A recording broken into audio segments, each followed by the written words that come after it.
I love you, you love me, we're a big... Oh, timeout. I'm sorry. That just got weird. Hello everyone, my name is Tony Taylor. This is all about me, motivation, innovation, inspiration for you and you and you. And this is February 3rd, 2015. And what in the world are all these hearts doing around me? I'm very confused. I don't know how they got there. Okay, anyway, again, my name is Tony Taylor. This is all about me for you. For you viewers that have been with me for a while, you know how this goes. But those of you who are brand new, thank you for taking time to click on this video on YouTube. Now, for my frequent viewers, last month in January, I touched base on New Year's resolutions and new things.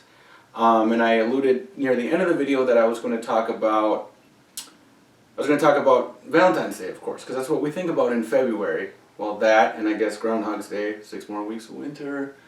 The shortest month being then. Black History Month is very important as well, but I think to most, I should say, I don't want to say most importantly, to most, I think we think of Valentine's Day, right? And as you saw in the beginning of this video, you probably thought I was going to be singing a love memento to my wife. Even though my shirt does say I love my wife, this video is not completely dedicated to her. Or I will touch base on the shirt more so later, and I could realistically do a full video on her if I really wanted to, but I also don't think she'd want that either. But anyway, with that said, today we're going to be talking about love, which makes sense. I mean, last year I did a very similar message. If you look back in my what do you want from me? Last February I talked about what do we want, what is the norm, what does society want from things, and then the message was hammering home of what God really wants from us. So today I'm talking about love. I'm going to talk about the greatest love of all. And you probably know where I'm going with that, but first I want to talk about another thing in February that, due to schedule shifts, is happening now in February, and that being the Super Bowl. Now you're probably thinking, how can that connect to what I'm going to talk about at the end? Believe me, I'll put it all together. But first I just wanted to say, as a football fan, again, this is not going to turn into a big, long sports ramble, but as a sports fan, the Super Bowl is everything I would have wanted. It had drama, it had excitement, it was a close game, down to the wire, and, you know, the commercials weren't half bad. They weren't half good either, but, I mean, it is what it is. Nationwide, super depressing ad, but I think they got their message across in what they were doing. The halftime special was interesting if you like dancing sharks.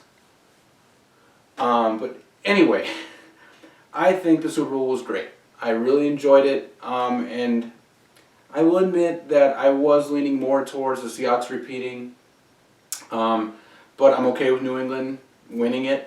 And the thing I laugh about is Malcolm Butler, the guy who got the game-clinching interception. I thought about it the day after and started thinking about my nephew, my brother's son, who is 10 months old, named Malcolm, and I instantly thought, ha ha. So I laughed about it and said, well, if his name was Malcolm, it couldn't happen to a better person. So I thought, why not? But now, while I'm not a Seahawks fan as a whole team, it's not like I'm going to be decked out in navy blue and neon green and all that stuff all the time, or rooting for everything that Seattle does. I do admire Russell Wilson, and it has absolutely nothing to do with what he does on a football field. It doesn't have anything to do with his passing accuracy or his speed on the field. It has nothing to do with that. While that's respectable as an athlete, or former athlete I guess for me, that has nothing to do with why I admire him. What I admire most about Russell Wilson is his outspokenness, his unashamed character when it pertaining to giving God the glory, whether he wins or loses games. And I would wish that more athletes, more celebrities, more famous people would do that. A tweet that he sent out, probably the last tweet I think he did before kickoff on Sunday, said, it's all about Jesus. And he hashtagged, grateful flowing through my veins, or something to that effect.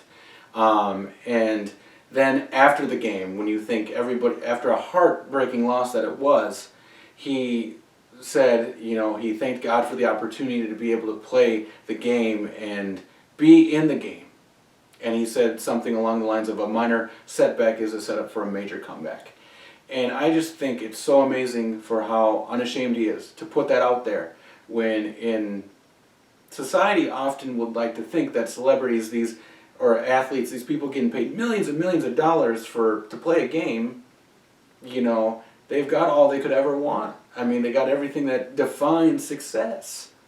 So for them to give God the glory whether they win or lose, when winning is so important in sports, it's great to hear an athlete just kind of say, no, I'm going to give God the glory regardless if I win or I lose. And I love that about him. And the thing that's amazing to think is he's 26 years old. He's 2 years younger than me, and he's playing a game and doing it in front of millions of people on a weekly basis, and he gives God the glory, and he's so humbled by the opportunity to be able to play the game that he loves. And I think that's great for him to use that to continue to further the kingdom as he's glorifying God in win or loss. Another athlete that I actually, again, I'll admit that I don't pay enough attention or as much attention to sports as I used to. I still love them, but I certainly am not my Sports Center 24/7 anymore.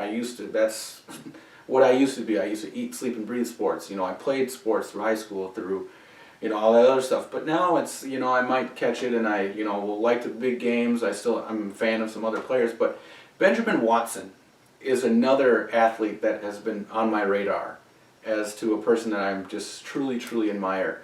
Many of you may have heard about his posts he had in light of the Ferguson situation.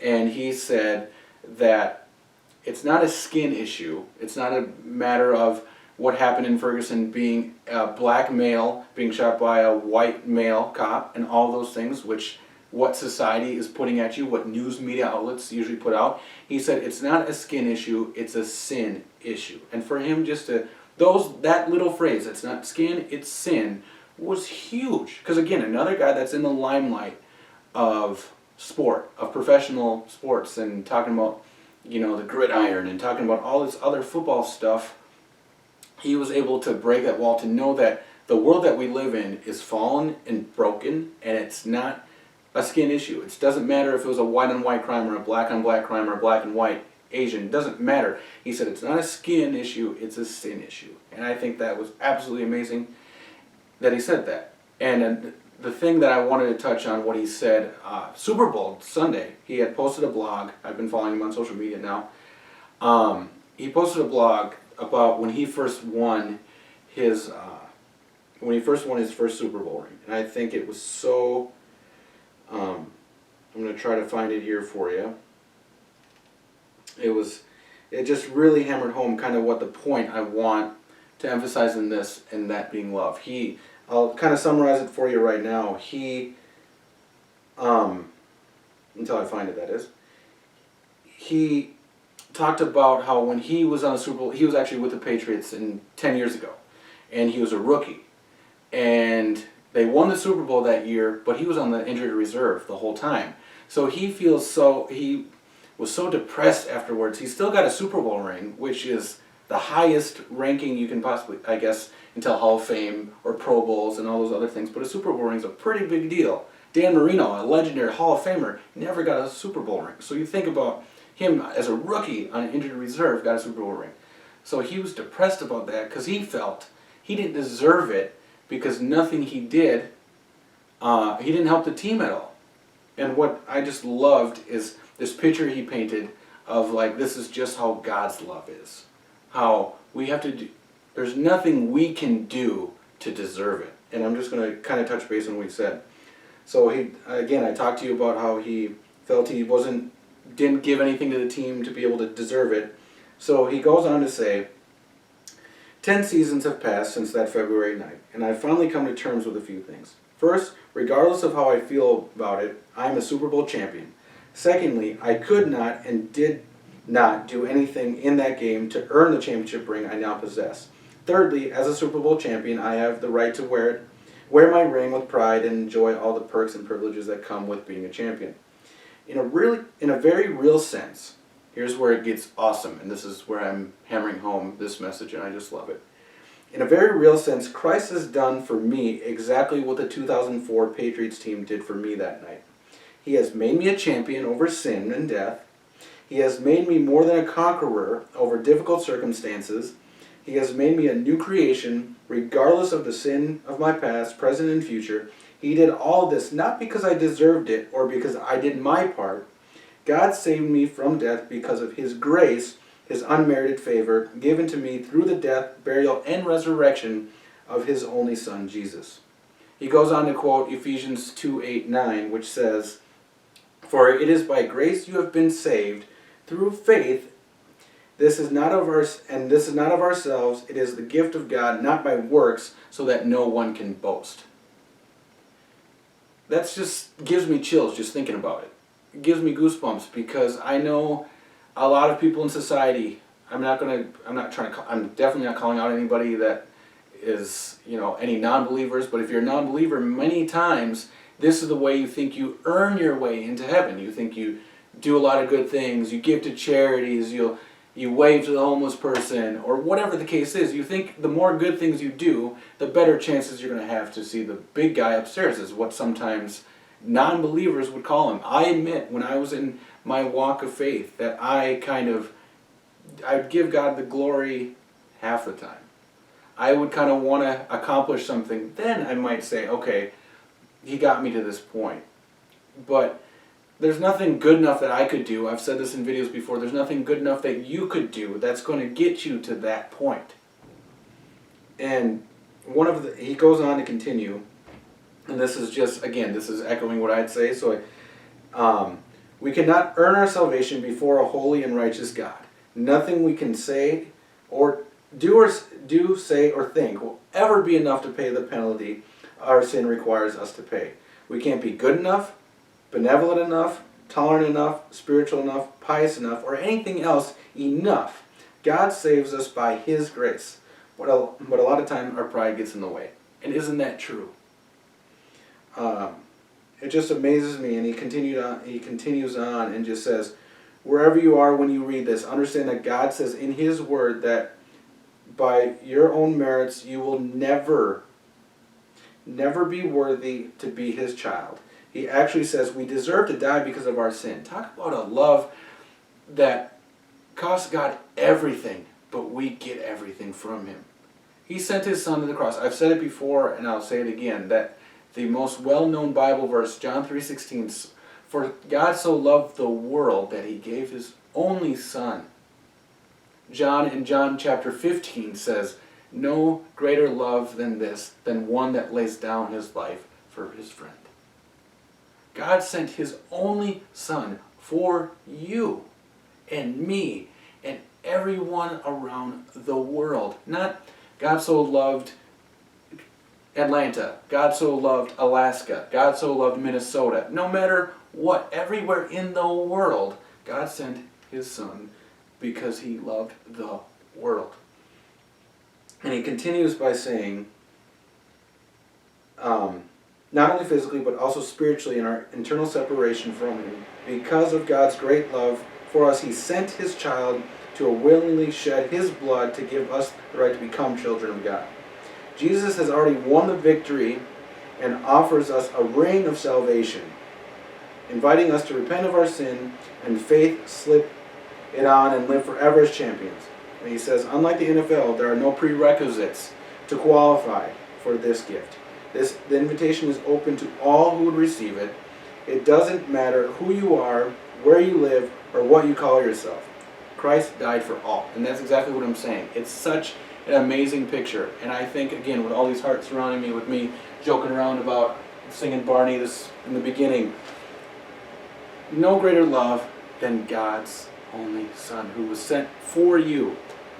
And as I talked about before about my shirt saying I love my wife, it says even more than that, and I wanted to share it with you. And it says here, see, this is the relationship that I have with him, that I have with her, that I just would love for everyone to have, because it's the greatest relationship in the world, to have a relationship with God, a personal relationship with God. And it says, I love my wife, and it references Ephesians 5:25 by saying, husbands, love your wives, just as Christ just as Christ loved the church and gave himself up for her.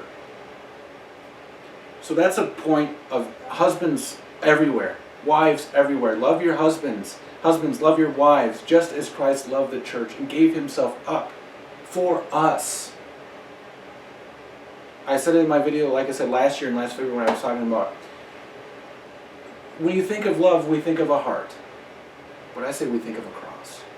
We think of a guy that took our place, that went on a cross to die the bloodiest, most graphic death for us.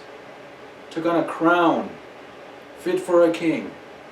And albeit the crown would not be a crown you think of a king. It was a crown of thorns that pierced inside his forehead, that blood and sweat poured from. But you know what he said? He said, for the Messiah will die, but in 3 days will rise again. And what did he do? He did just that. That is love. That is the greatest love that there will ever be known. And there's nothing we have to do or nothing we can do that will ever get us that love. All you have to do is accept it. It's just a simple acceptance. Open up your minds, open up your hearts to receive that love. To know that God is in control. That he sent his son for you to pay your penalty of every past, present, and future sin. He sent Jesus in your place. What a great gift. What a Valentine that is. I want to thank you guys for watching this and taking the time just to hear some words from athletes. Because maybe this video doesn't reach you because I'm just a 28-year-old kid talking about how much I love God and trying to relate it to pop culture and relate it to my personal life. And it may not reach you. But when I can talk about guys like Russell Wilson and Benjamin Watson and all these other famous people that you might see on TV on a daily basis and how he's done something in their life and they're giving him the glory in all of it, you might start to think, well, I'm a football player or I'm an athlete. I can relate to that story. Or whatever your profession is, whatever your job is. It's relatable because God sent his son for each and every job, each and every person, no matter what you do, where you live, what you have done. Christ said it in 3 words, it is finished. And I just want to thank you guys. This is, again, the February one. It's all about love, but no greater love than one who gives his life for his friends. The greatest sacrifice of all. No greater love than God's only Son. There's no greater love than that. So when you think of love, you got to think of Christ. Because it's the greatest love of all. And it is my love that I have for him that I get to share with my wife, who has love for me and love for God as well. And we get to walk hand in hand together, and with the other hand, we walk with God. There's a Chinese proverb, this is a little bonus, I guess, that I heard about with hands. I don't know if you guys have seen this, but okay, so put your hands like this, and this was an illustration. I think it was really cool. I don't know if it's going to come across well on camera, but I'm going to try it. So they say your thumb represents your parents. So your parents, do their thing, they have you, they go off and do their own thing, right? And, then one day they'll pass away and to their eternal resting place. And then there's your siblings. Okay, so there's your siblings, here's your siblings. And they're going to spawn off, do their own things, get married, have kids. So, and then they're going to pass away and, move on from your life. And then your pinky is, I'm just going to skip for a second. And then your pinky is like your future kids. Again, they're going to grow up. They're going to find significant others. They're going to get married. They're going to have kids. And they're going to have a good time. Or whatever they're going to do with life. But the one finger I can't move, I can't split up from, see all these I could. But the ring finger is the only one that I can't. And the illustration that paints is that the bond that you have with your spouse, with your husband, with your wife, nothing can break it. And I am so thankful that Christ is our bond, that is our rock, that is our cornerstone between Gene and I am thankful for all the marriages that I know with Christ as the center are unshakable, unbreakable, because of that cornerstone, because of knowing that I love my wife just as Christ loved the church and gave himself up for her. So I just want to paint that picture. But again, I just want to thank you guys for taking time to view this. Again, I'm Tony Taylor. This is all about me. Motivation, innovation, and inspiration for you.